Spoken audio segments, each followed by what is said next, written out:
தேனாற்றம் கரையில் தெய்வீக குரலில் நான் தான் ஒரு பாட்டிசைத்தேன்.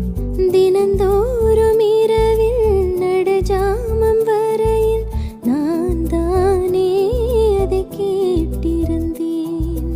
அரங்கேற்றம் தான் ஆகாமல் தான் அலைப்பாயும் என் ஜீவன் தான். வா வா என் தேவா செம்போவா என் தேகம் சேராதோ உன் கைகளிலே. குருவாயூரப்பா குருவாயூரப்பா நான் கொண்ட காதலுக்கு நீதானே சாட்சி. ராதை உனக்கு சொன்ன வேதம் என்ன? நான் போகும் பாதை என்னாலும்